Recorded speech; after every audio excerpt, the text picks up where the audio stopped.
Com o programa Em Pauta, o assunto educação. Zenaide, você é a professora de todas que estão aqui presentes, do Clube das Avencas, que aposentou mais recentemente, né? Eu me aposentei em julho de 2004. Então eu tenho 6 anos e 10 meses de aposentado. Aí já entrei para o Clube das Avencas. Então eu peguei esse tempo de não reprova. E eu converso com as minhas colegas, né, aqui, e elas são assim, como elas não pegaram esse tempo, elas são assim, como posso dizer? Contra. Não é bem contra, mas é que elas não trabalharam isso. Então eu vejo da seguinte maneira: se a professora da primeira série que alfabetiza e da segunda, chega na segunda série, a da terceira e quarta não alfabetiza o aluno, ela simplesmente não alfabetiza. E tem casos de aluno que você pode deixar lá 4, 5 anos, ele não sai daquilo ali, não muda. Eu tive aluno na última escola que eu trabalhei, que foi lá no Jardim Guimarães Castro, mãe da Nadir, né? Eu me aposentei lá. E eu tive aluno com 7 anos, 7 anos ele tinha, e às 7 horas da manhã ele chegava drogado.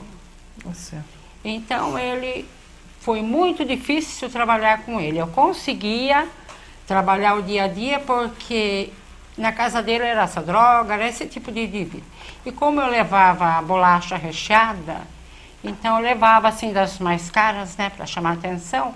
Então aquele ano ele não ia drogado. Ele prometeu não ir mais drogado para a escola, porque no fim da aula ele daria bolacha, mas ele ficava por último, não dava no meio dos outros. Então eu falava: fulano, você não vai, não venha do jeito que você veio hoje, mas no fim da aula eu te dou a bolacha. Toda aula pode ser uma chantagem, mas eu não tinha outro meio.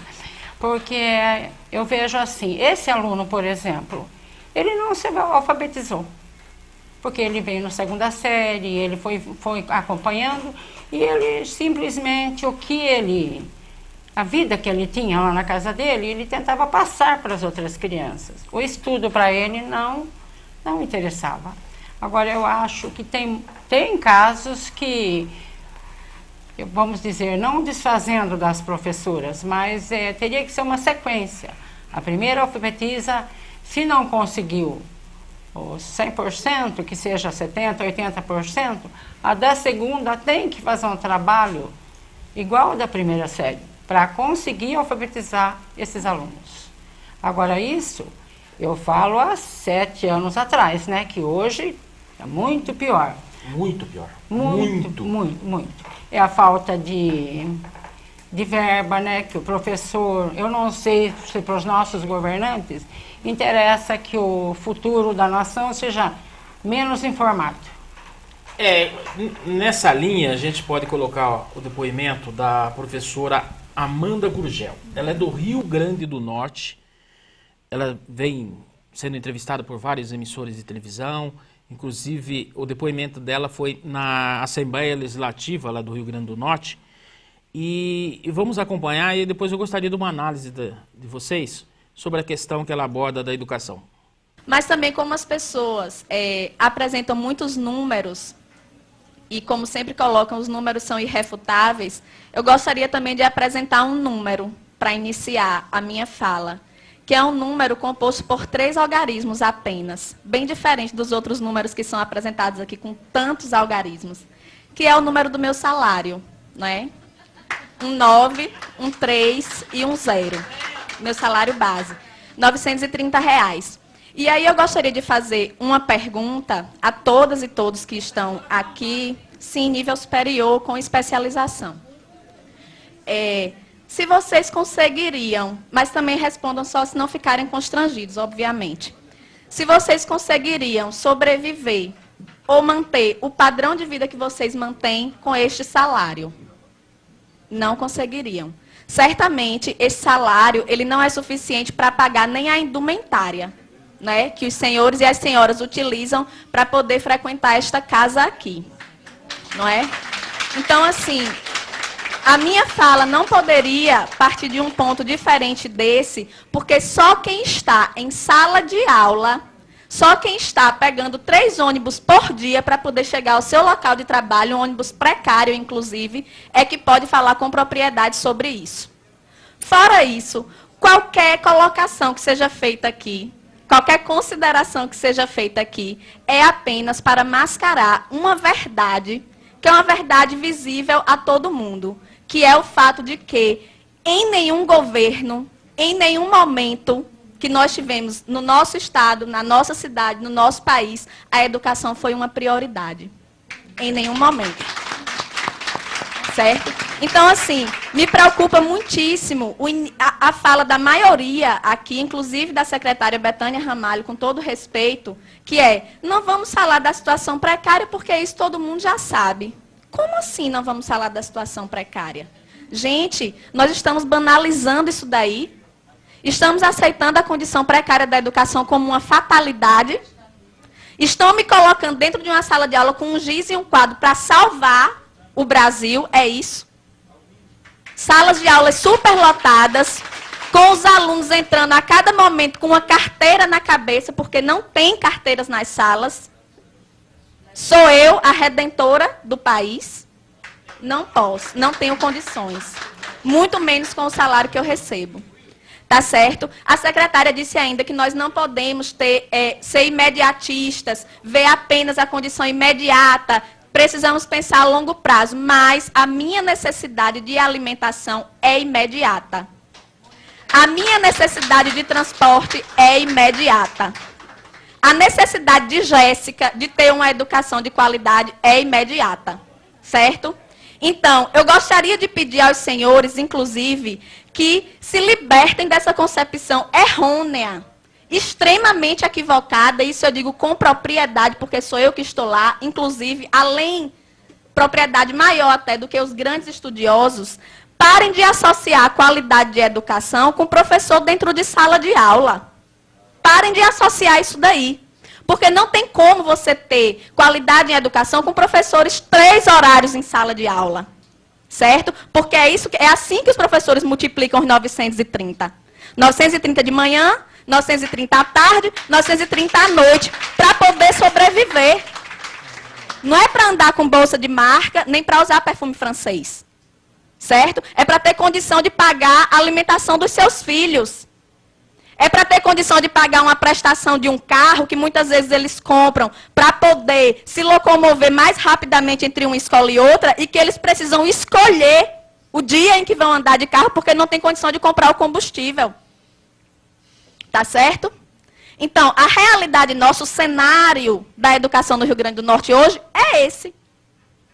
E eu não me sinto constrangida em apresentar o meu contra-cheque, nem a aluno, nem a professor, nem a nenhum dos senhores aqui, porque eu penso que o constrangimento deve vir de vocês.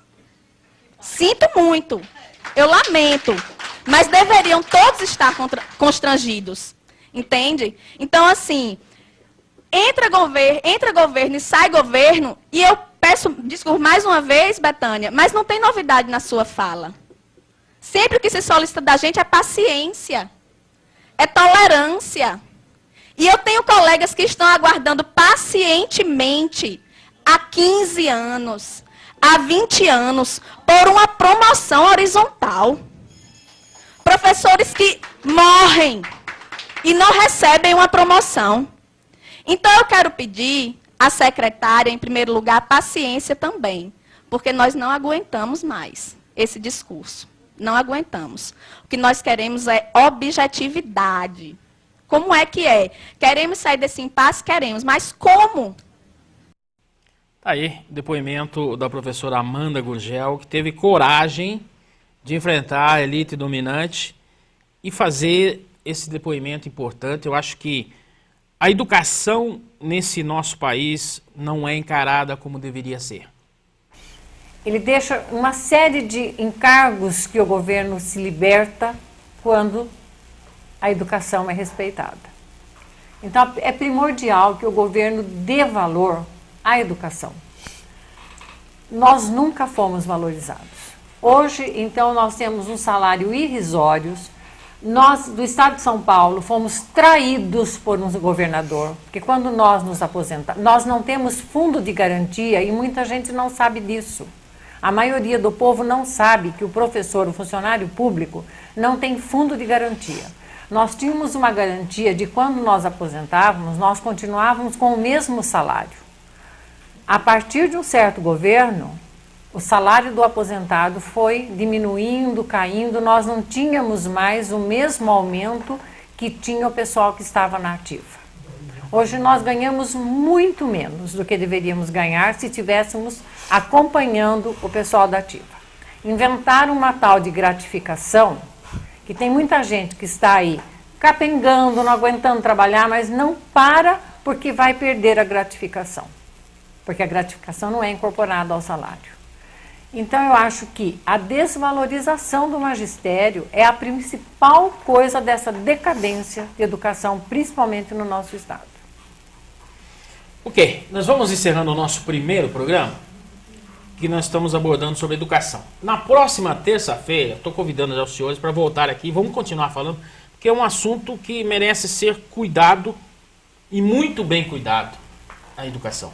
Então já estou convidando os senhores e as senhoras, próxima terça-feira, estar com a gente novamente. Nós estaremos aqui na TV Cultura para continuar debatendo sobre educação. Para encerrar, nós vamos ouvir o coral com a música Romaria.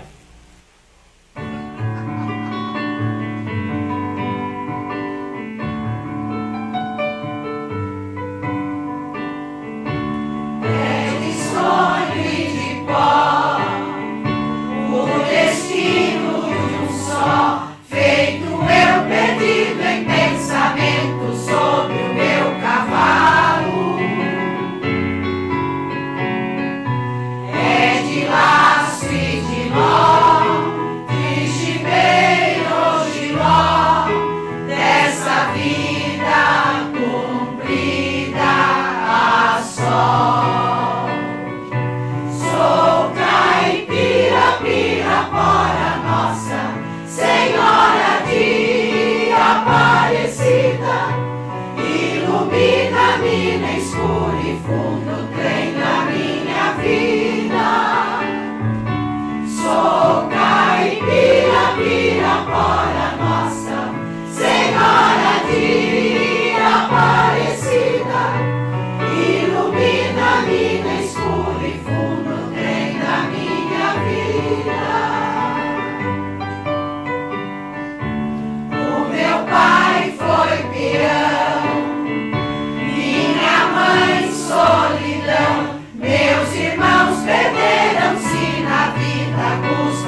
escola.